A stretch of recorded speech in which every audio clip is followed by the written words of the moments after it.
Guys, the golden age of football is over, but is it really? I've seen a lot of pessimistic articles surfacing lately about football dying, and that just seems way too hard to believe. But here's a few reasons why I think people are coming up with this outlandish claim and if it holds any weight, so let's go. First off, many studies have come out recently about the decreasing participation in football from the high school level down over the past couple decades. Concerning studies about the risks of permanent brain damage the longer you play football has no doubt swayed parents from enrolling their children. One stating that out of 112 brains studied from ex-NFL players, 111 tested positive for some type of CTE. Now, the scientists themselves admitted that the collection was not random, that the brains were donated from families who had previous assumptions of some type of brain damage due to certain actions observed by the person in question.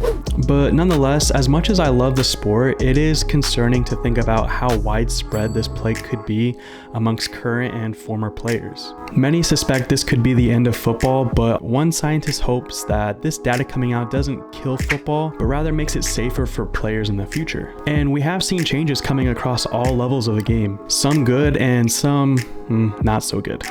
There's been a couple of calls here in this situation for Atlanta to hold on. I just don't know how you call that. That is not in the... So if he hits him and actually lands on top of him, it's a penalty. And aside from that, I'm sure you guys have seen the players rocking the reverse chokers lately. Wait, what? Oh, it's called a Q collar?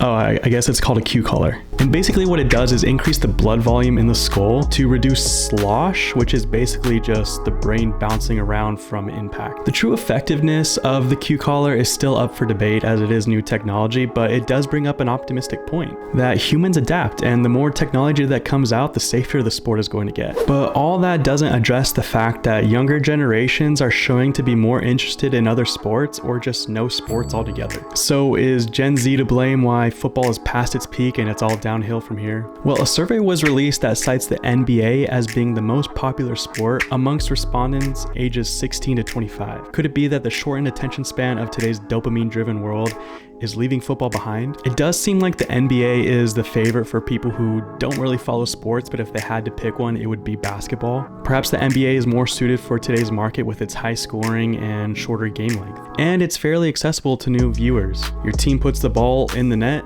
that's good. No hate on basketball, by the way. Whereas the NFL takes too many breaks, there's too many moving parts, it's too confusing, and just overall boring to watch. Not in the slightest. A lot of what this comes down to is just being in the content age. Thousands of things on the internet are clamoring for everyone's attention. Other newer forms of media are just naturally more adept at entertaining and capturing the attention of this younger generation, resulting in less interest in not just football, but really sports as a whole. And no doubt we'll see streaming play a bigger and bigger role in an attempt to wrangle in this younger audience as the years go on. Top executives are well aware of the need to capture the attention of young fans, and I think sports really needs a complete overhaul in ways that I can't even fathom at the moment. But one thing is for sure, the sports landscape is going to look much different in 5 to 10 years. And speaking of top executives, it's no surprise that money drives just about everything in sports. And nowhere is that more obvious right now than in college football. This year, the Big Ten signed a massive media rights deal with Fox, CBS, and NBC. This coming along with the news that USC and UCLA will be joining the Big Ten.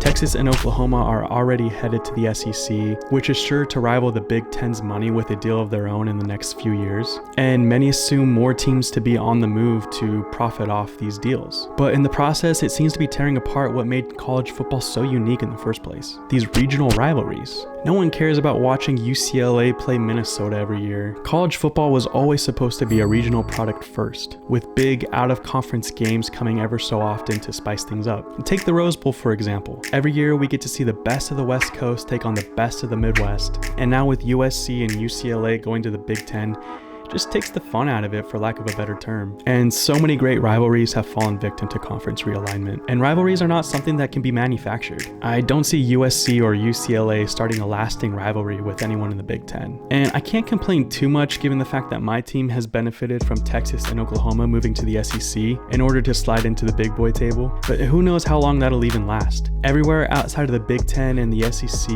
is hanging by a thread, and no one knows when the last domino is going to fall. But we know there is plenty of money to be made, so everything else takes a backseat. And we'll have to see how this plays out for the sport over the next few years. So all this to say, is football on its last leg? I say no, not in the slightest. While safety has been an increasing concern for parents and players, the fact of the matter is football is more popular than ever. Statista published a study showing the amount of viewers on Monday Night Football from 2015 to 2022 shows an increase of 16% from the year before. My theory is COVID caused a lot of viewers to turn off due to empty stadiums, and navigating a global pandemic may have pushed people to be more focused on other things, like arguing on Twitter, for example. Football isn't going anywhere, but the way we consume it and enjoy it is definitely going to change over the next decade. As always, let me know what you think in the comments. Thank you guys for watching this far, and if you're thirsty for more, check out these videos, and I will catch you guys next time. Peace.